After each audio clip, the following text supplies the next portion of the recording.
The thing about Anthony, he's always right.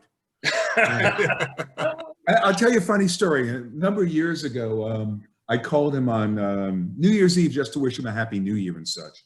Mm. And we were talking. I said, Anthony, I feel I'm in a rut. And we started jawing on that. Then he goes to me, David, I'm going to be in the rut for the next 30 years. I completely shut my mouth, no more complaints. Anthony, because I've got Anthony Jackson Federa 6-string, his signature model, and because I always wanted one because of. But you don't have a car. No, exactly. Won't have one at all. No. Far too expensive and too awkward and annoying. And I haven't got a coffee table either, as it goes. But I remember, going to the Federa workshop and meeting him there, and I've been following him for years and transcribing loads of his parts, but I was so kind of intimidated by him. And that wasn't him really, just my own feelings on it, but I just had that feeling that he was like one of these sort of gurus, live at the top of some Himalayan mountain, and you get to visit him and you can only ask him like 3 questions, and they can't be, how are you today? What do you think of the weather? You've got to pick something with some real gravitas and some depth to it, so because I think he's that kind of guy, isn't he? He's a great intellectual, he's very academic and studious, so I think we had a brief conversation about James Jamerson, I think, because I knew that if I spoke about James, that would be a good starting point. Yeah, and I said, I'm a fan. I've done loads of transcriptions as well, but yeah, I had to have one of those basses, and I've got some lovely photographs of Anthony, because if you get one of those, he sets it up personally. He does all the intonation, he does the truss rod, he does everything on it, and I've got pictures of him actually doing that in the Federa workshop, and of course he signs the back of it as well, so that's quite pride of place. But I've seen him play with Hiromi a few times, but but I love the stuff he did, obviously, with Shaka Khan. I love the stuff he did with Steve Khan, no relation, of course. The OJs, Garland Jeffries, I mean, come on. Yeah, the whole sort of gamble and huff thing, and for the love of money, that classic line. I mean, it's so amazing wherever you kind of go and you hear that. And I could be in a toy shop with Oscar, or a clothes shop with Lucy.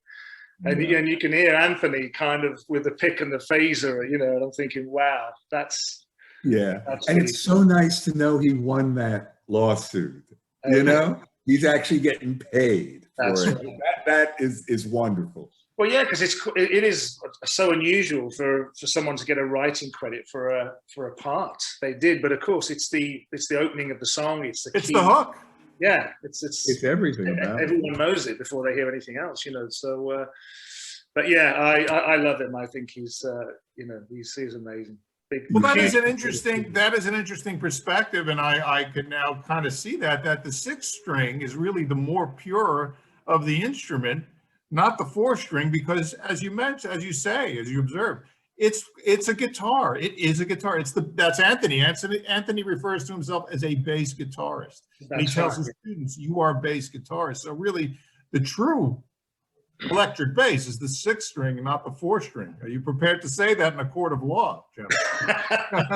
I'll happily say it, but of course, then you could argue, because I've got a couple of 7-string basses. I've actually got three 7-strings. What is this? What are the strings? 7? What have you got? What's the? Yeah. So basically, it's a 6-string, with the low B, but it's got a high F. Oh, okay. Wow. On the top, but I guess some people have 6-string basses that begins with a low E and then does that, and some people have them tuned like a guitar. I mean, for me, it's got to be all 4s. I mean, interestingly enough, I play guitar. I've been playing more guitar recently, and over the years, the guitar's always thwarted me. My 2 older brothers played it when I was a kid, and it's probably the first instrument that I ever really picked up at home. So and as a kid, those strings used to kill my fingers. Those like acoustic guitar strings, and so. But years later, after I became a bassist and I tried to play guitar, I just could never get over that 3rd tuning. Yeah, You know, sure. it just drove me nuts, the G to the B, you know. And so I just kept putting it off, and I'd come back and say, no, I can do this. And then eventually I just thought, you know what, I'm just going to tune the two top strings up a semitone.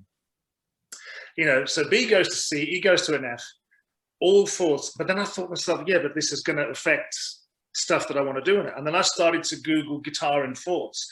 And it's quite a common thing. You know, Yeah. a lot more players do it than I thought. I mean, Stanley Jordan has always done it. Well, Yeah. right. You know, with Specifically the tapping. because he's playing it But like a keyboard. Alan Holdsworth, you know, famously said, you know, the late great guitarist, you know, he sort of said if he could start over again on guitar, 100% he would tune in fourths. Yeah. You know, because it just makes everything sort of even. Whatever shape you use, it's the same on every group. Right, it's symmetrical. Yeah, it's very. Yeah. So as soon as I did that on guitar, I'm thinking, oh my God, I can play this. It makes sense now.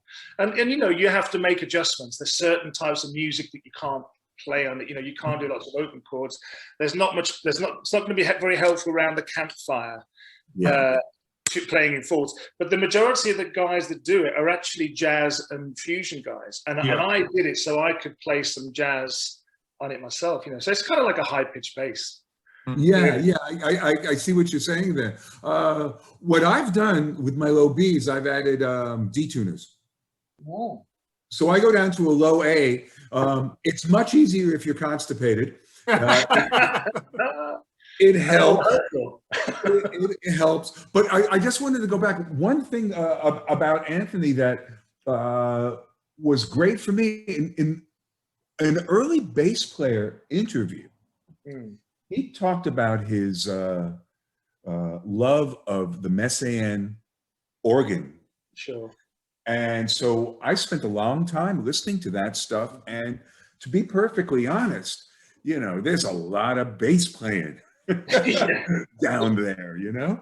Yeah, I mean, it is. I did the same thing. Whatever he recommended, I listened to, and I've got all of that stuff. Listened to a lot of it.